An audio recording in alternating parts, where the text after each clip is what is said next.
Hello everyone, welcome back to another video of Wolf Ethyl Please 5. Today's video is tips to avoid getting infected with E. coli.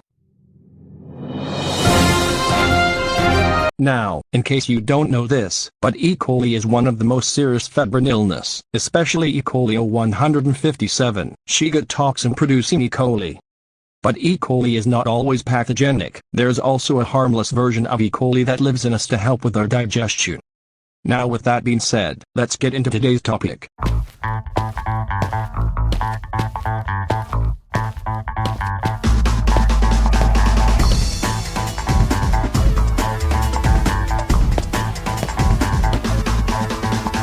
So, where E. coli comes from is from raw, undercooked, or rare beef, irrigation water, livestock, and unpasteurized milk, water, and juices. To avoid this, wash your hands really good after touching livestock at a petting zoo. Make sure your raw beef is not in the same shelf with other food. Thoroughly cook it. And, don't drink milk straight out of your cow. Don't drink water that is irrigated or comes from rivers, ponds, lakes, and creeks.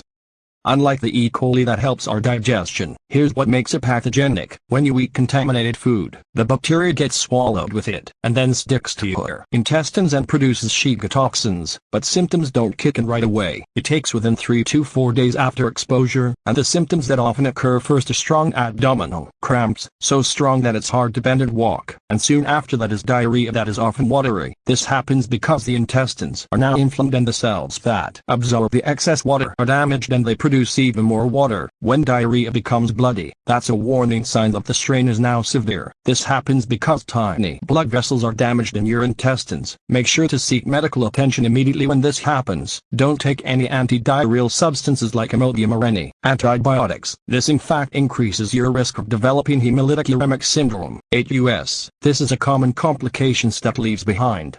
When this happens, the strain leaves your intestines and then travels through your bloodstream and binds to GB3 receptors in your kidneys, damaging them and then aggravating them. Some symptoms include extreme tiredness and weakness, pale skin, easy bruising, anemia, unusual bleeding in the mouth, gums, and nose, and more. HUS appears 5 to 10 days after STEC. Nausea is common, but you don't always vomit. If you do get a fever, sometimes it's a low-grade fever. So as long as you do everything I mentioned in this video earlier, E. coli should be harmless. Thanks for watching this video, and if you have someone that doesn't know what this strain is, I recommend you sharing this video with them. So don't forget to like, comment, and subscribe if you haven't already.